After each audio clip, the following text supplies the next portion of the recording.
Hola a todos, mi nombre es Florencia Enríquez, soy estudiante de Ingeniería Civil, estoy en quinto año y les doy la bienvenida al tercer capítulo del podcast Voces de la Ingeniería y la Construcción. Hoy nos encontramos con nuestro nuevo invitado, David Flores, ingeniero civil, exalumno de esta casa de estudio, hoy socio de la empresa Edwards Ingenieros Consultores. Hola David, ¿cómo estás? Hola Florencia, ¿qué tal? ¿Cómo estás? Díganos, cuéntanos un poco de usted, denos una breve introducción. Como tú bien decías, soy exalumno de la universidad, ingresé a la universidad el año 98, egresé en el 2003, cursé el magíster también aquí en la universidad de Ingeniería Civil hasta el 2006 y mi título el año 2007. Perfecto. Y desde entonces trabajo en la empresa de Ingenieros Consultores y voy más de casi 20 años y ahora soy socio de ella. 20 años ya. Sí. Harta experiencia. Harta experiencia. Y como algo importante, yo soy en su tiempo, en el año 98, llegamos varios extranjeros. Yo soy boliviano y había muchos bolivianos en la carrera. ¿En serio? Sí. Acá ya en ese mi año ingresamos 3. 3. Ya, egresó solo uno, yo. Pero, ¿Solo uno? Sí, pero en la universidad llegaron Sí. a ver en ese año cerca de 100. Harto. Estudiando pregrado. Ya, perfecto. Sí. Y en relación a eso, ¿cómo decidió venir acá, llegar primero a la carrera en particular, y por qué esta casa de estudio, quizás también en particular este campus? Sí, mira, en lo personal, yo tengo una familia que mi papá y varios tíos son ingenieros civiles como nosotros. Entonces venía ya con esa chip en la cabeza. Y para salir de mi país de origen, Bolivia, me llamaba la atención algo que yo podía estudiar fuera de allá. Entonces lo que más me llamaba la atención era la parte de sismos, terremotos. Entonces tenía alternativas, eran pocas, eran Perú, Chile, Estados Unidos, México. Y lo más cercano, Chile. Y en ese entonces era una buena alternativa el país. Claro. Y la universidad fue justo en esa época, como decía, había promociones de las universidades. La Universidad Santander promocionaba ya. Iba a unos 4 colegios. ¿De verdad? Eran 3 universidades que hacían promoción: la Adolfo Ibáñez, la Universidad Católica de Santiago y la Universidad Santa María. Promocionaban carreras para alumnos de pregrado. ¿Y por qué decidió de las 3 universidades, digamos, que le hacían promoción? Básicamente por una recomendación de mi papá, de otros ingenieros que tenían sus hijos estudiando acá. No íbamos bien en ingeniería civil, pero sí ingeniería eléctrica o ingeniería mecánica. Ya, perfecto. Entonces dijo que sus palabras de mi papá fueron: si quieres que aprenda ingeniería de verdad, mándalo a Santa María, lo otro lo aprende a otra parte. Mire. Eso fue la decisión. Le dieron el consejo y decidió venir acá. Y en cuanto a su experiencia luego, ya una vez que ingresó, ¿qué tal fue la vida de estudiante acá en el campus?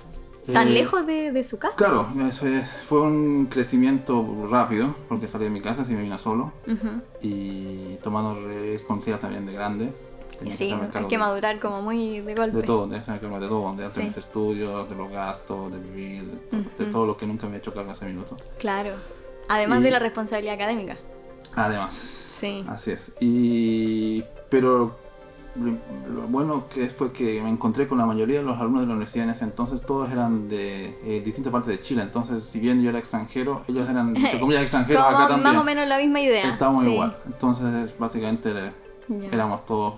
El desarrollo en la universidad fue compartiendo con ellos. Básicamente son como mis hermanos en realidad. Entonces, entre todos se apoyaron. Entre todos. Crecimiento en conjunto. En todo aspecto. Sí. Perfecto. Y en eso la experiencia en cuanto a manejar un poco más o menos la vida ya de adulto y el área académica fue complejo, como ir balanceando las responsabilidades. Sí, no, yo creo que fue fácil porque la exigencia que tiene la universidad era grande y bueno, en mi caso personal estaba obligado a rendir porque yo ya había apostado a cambiar de país. Claro. Con los costos económicos que eso representaba para mi familia. Entonces yo no tenía el camino. Venía con una mochila bien pesada. Tenía que ser adelante, sí o sí. Sí. Eso, entonces en ese sentido estaba concentrado en mis estudios, me daba espacios de ocio, obviamente, todo, pero siempre estaba... Fue su prioridad siempre. Sí, sí. Así es. En cuanto al camino profesional, luego que tuvo una vez ya egresado acá de la universidad, ¿cómo ha sido ese camino hasta llegar a ser socio de la empresa EIC? Mira, yo terminando la universidad hice el magíster en ingeniería civil me imagino que sigue siendo así hasta ahora, enfocado a la área estructural. Claro, seguimos con ese fuerte. Sí, así es. Hidráulico igual. Sí, también. Hoy en día. Y aprovechando que mi tesis la regalé con el profesor Gilberto Leiva en obras hidráulicas, regalé en esta empresa, Edwards Ingenieros, que es una empresa en sí hidráulica, digamos grandes obras de minería e industria, en donde la mayoría de los diseños estructurales los mandaban afuera, es decir, a través de otras empresas, digamos, profesionales. Y cuando ingresé yo me hice cargo de de ese diseño estructural. Perfecto. Empecé así. Pero igual gran responsabilidad para, sí, obviamente para ser nuevo. Sí, obviamente sí, porque igual tenía la escuela, te lo olvidé mencionar, que yo había trabajado con el profesor Leiva también. Mientras hacía la tesis trabajé con él, entonces perfecto. fuera ya tuvo una poca experiencia. Durante un año casi trabajé con él, mientras hacía la tesis trabajé con él. Entonces todo ese know-how de la práctica real de la ingeniería estructural yo la tuve con él. Perfecto. Entonces eso me sirvió, pero transversalmente toda la formación que nos dieron en la universidad, tanto en las áreas de hidráulica, caminos, estructura u otras, me sirvió para que la empresa pueda abarcar distintos rubros, no era solamente estructura, empecé a ver hidráulica un poco, empecé a ver desarrollo de proyectos, gestión de proyectos, entonces puedo desarrollar igual otras áreas. Entonces por eso me fue fácil seguir en la empresa. Perfecto. Nunca me sentí aburrido, nunca me sentí con solamente falta con de desafío o nada. Perfecto. Siempre tuve que hacer algo nuevo. Claro, siempre se puede desarrollar como forma transversal en la empresa. Sí, así es. Igual es un gran plus para la empresa tener ingenieros como con esa formación. Sí, así es. De todas maneras. Así es. De todas maneras. En cuanto al tema central que hoy nos convoca, sobre más o menos quitar el estigma que existe sobre el ingeniero zanzano, sobre todo, de que, bueno, en sí yo creo que todos piensan que los ingenieros somos cuadrados, pero sobre todo ingeniero zanzano se tiene el estigma afuera, se ve que es así y que no tiene muchas quizás habilidades blandas. En su experiencia y en su opinión respecto a lo que vivió como estudiante y luego lo que ha vivido experiencia laboral, ¿cree que la universidad nos prepara para las experiencias que enfrentamos, que no solamente tiene que ser cálculos, que tenemos esas habilidades a la hora de necesitarlas en el mundo real, digamos? Claro, mira, en mi tiempo la universidad nos daba posibilidades de poder tomar, pero no eran parte esencial, estaban ahí, y si uno quería tomarlas o no. Entonces la mayoría como se veía... Como optativo. Entonces cuando se veía presionado por el tema más intelectual, haciendo las pruebas, los certámenes, entonces como que lo dejaba de lado. Perfecto. Pero en sí es importante. Por ejemplo, yo rescato mucho cualquier actividad de deporte es importante, porque es trabajar en equipo y uno se frustra, puede ser muy bueno en los estudios, pero puede ser malo en el deporte. Entonces sí va a ser deporte. Porque ahí te sacan de ese ciclo donde tú eres la estrella del curso, pero en la cancha no eres la estrella del curso. Y eso es muy, muy importante. Después, obras de arte, me acuerdo que habían opciones ramos para poder ir a ver teatro, todas esas cosas sirven. A pesar de que en su minuto uno dice como alumno y un poco inmaduro, dice no, que me va a servir esto para la carrera. Claro, pero sí te sirve para desarrollar esos ámbitos. Sí. Es muy importante. Leer también, es muy importante leer. Por ejemplo, es un tema también que es estigma de que como el ingeniero redacta mal. Claro. Entonces, y en sí un ingeniero que pueda redactar bien una carta, un documento, un informe sirve mucho. Que pueda transmitir todo lo que sabe de una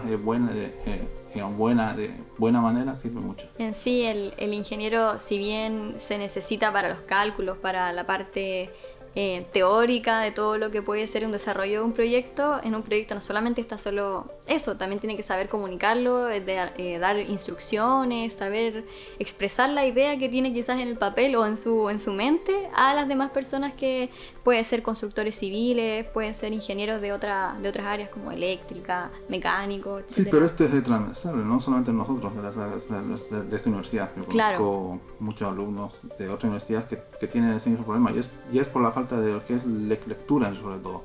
Porque yo sé que empresas consultoras han llegado a dictar cursos a sus egresados o sus ingenieros juniors los primeros años de gramática y escritura. Para poder desarrollar estas habilidades. Sí, porque le falta. A ese nivel. Igual es una muy buena iniciativa como empresa, pero deja ahí quizás como una alerta de que esto lo deberíamos tratar más en la universidad. Sí, pero yo lo veo como algo más personal, es decir... También, sí. Si bien la universidad... Es que tampoco hay tiempo para todo a veces. Exacto, pero sí. uno tiene que hacer el espacio. De todas maneras, sí. Uno igual tiene que buscar tener como sus propias habilidades, también destacar dentro de lo que hay, porque quizás todos salimos como ingenieros titulados, tenemos los mismos conocimientos, pero también estas habilidades que uno piensa que pueden ser no tan importantes, destacan luego de todo el resto que tenemos los mismos conocimientos. Avanzando con la siguiente pregunta, en su experiencia de jefe de proyectos, ¿cómo usted me puede dar un ejemplo o cómo ha demostrado que un ingeniero puede salir de este estigma de que somos solamente cuadrados, de solamente vamos a los cálculos? Básicamente uno tiene que estar abierto a que uno se pueda equivocar, es decir, escuchar al de al lado, escuchar al que, bueno, si uno empieza a trabajar de más joven, tiene que escuchar al ingeniero mayor. Uh-huh. Puede ser que el ingeniero mayor no tenga todas las herramientas informáticas, bueno, hoy en día me imagino que todos salen programando Python, claro. Salen, todo el mundo me imagino que salen así, y con inteligencia artificial y todo, pero el ingeniero sí. el más experimentado, como ha desarrollado tantos proyectos, uh-huh. Él no necesita esa herramienta para darse cuenta de ciertas cosas. Uh-huh. Entonces uno tiene que saber aceptar que uno tiene errores, de que el que está a tu lado o el que está más arriba tuyo sabe más y hay que aprender. Entonces cuando uno es resiliente en ese sentido, como que le bajan los humos, claro. Y empieza a adaptarse a otras circunstancias. Y uno tiene que sacar lo bueno y lo malo de eso. Y ahí es donde empieza a ser más blando en ese sentido. Claro, puede ser que uno se sienta seguro de lo que sabe, uh-huh. Pero enriquece con lo que los otros saben. Perfecto. Y ahí empieza a ser como una bola de nieve, empieza a crecer, uno se da cuenta que uno gana con eso, entonces uno empieza a conversar con otro, empieza a abrir su, digamos, círculo de... Claro. Se empieza colegas, a enriquecer de todo lo que... De todo. Sí. Y no solamente de ingenieros. En mi caso, por ejemplo, uno se puede enriquecer de los que dibujan planos. Uh-huh. Si bien tiene una formación técnica, pero han desarrollado tanto que pueden saber más que uno. Si bien ellos no le van a calcular nada, pero saben si está malo, bueno, te dicen, no, se ve feo. Así de simple. Como que lo saben. Bueno, sí, se ve feo. Lo tienen como ya tan claro. en su interior, claro. Que sí. Sí. Perfecto, entiendo. Respecto a ya comenzando a hacer unas reflexiones de lo que hemos conversado, ¿cómo define el rol del ingeniero civil en el mundo que demanda cada vez más creatividad para solucionar distintos tipos de problemas relacionados quizás con el medio ambiente? También tenemos nuevas herramientas que son la inteligencia artificial, que es como el nuevo boom que hay. Pues sobre todo que yo creo que va a ser una herramienta que todavía no descubrimos lo útil que puede ser para la ingeniería, pero relacionado a lo que estamos conversando, ¿cómo es el rol del ingeniero? ¿Cómo se plantea el ingeniero siendo que siempre tiene que estar metido solo en cálculos, etcétera, pero desarrollándolo como en el ámbito que estamos hablando de habilidades blandas? Sí, mira, yo creo que la Universidad de Santa María, específicamente ahora sí, tiene un gran hándicap todavía. Uh-huh. Que sus alumnos salen transversales en muchas ramas, si bien en el área dura, como dijo en principio, ahora hidráulica, caminos, estructuras, pero uh-huh. También ese abanico si le permite ver otras cosas, entonces tiene que saberlo explotar muy bien. Uh-huh. Eso le puede abrir yo conozco gente de ingeniería civil que se ha dedicado a la parte financiera, trabaja en bancos, siendo ingeniero civil en la universidad, de obras civiles, porque tiene esa habilidad de poder desarrollarse. Exacto.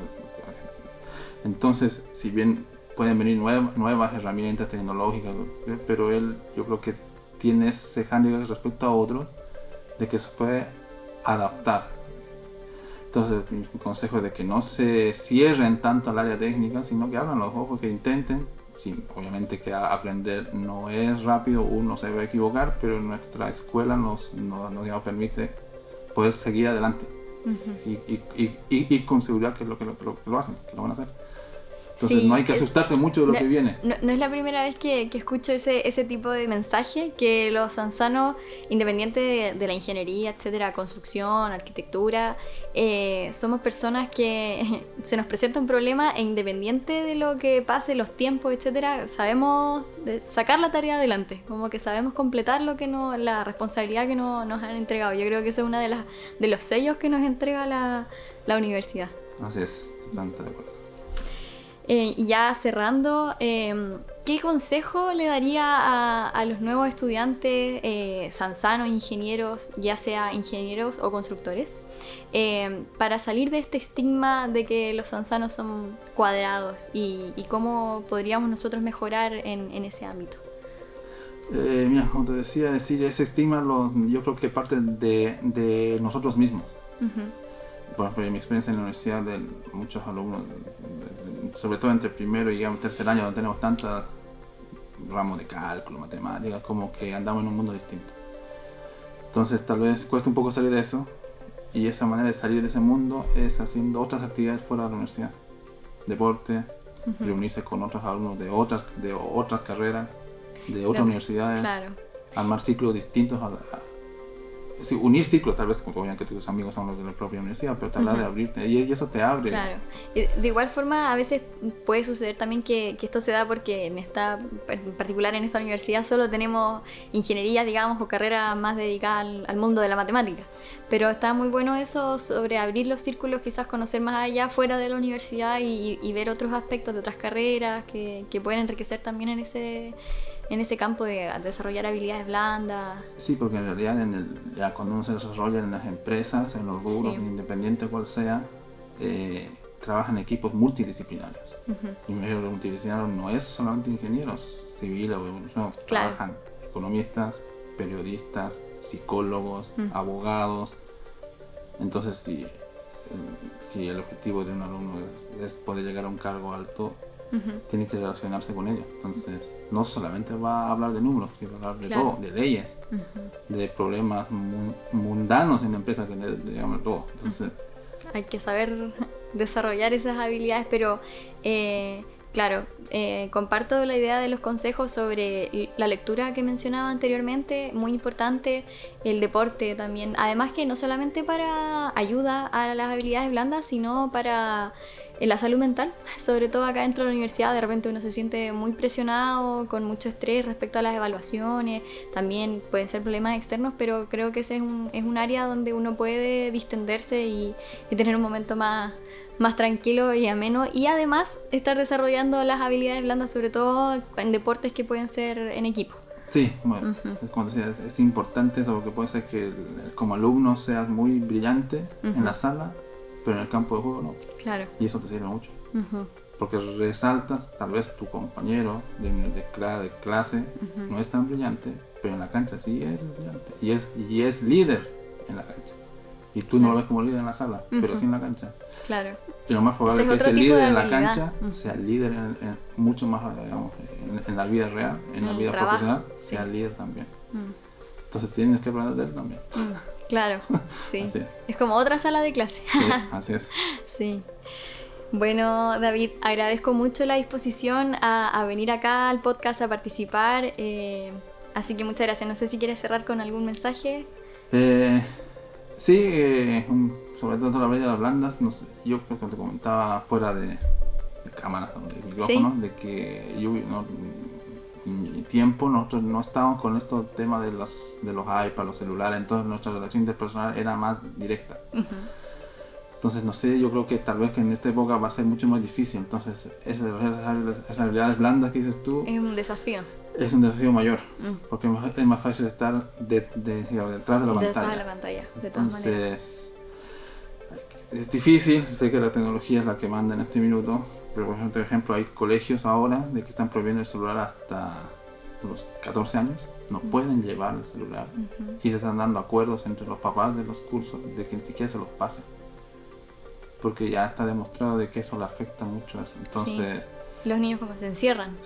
Y eso queda hasta grande. Claro, es que uno igual en esa época sobre todo también está desarrollando cómo comunicarse y socializar con los compañeros, entonces es súper importante esa etapa. Así que sé que es difícil, pero yo aconsejaría de que dejar un poco de lado la tecnología. Sí, tratar de hacer vida social sin el teléfono. De forma más natural. Más natural. Sí, de todas maneras. Bueno, vuelvo a agradecerle la disposición a participar.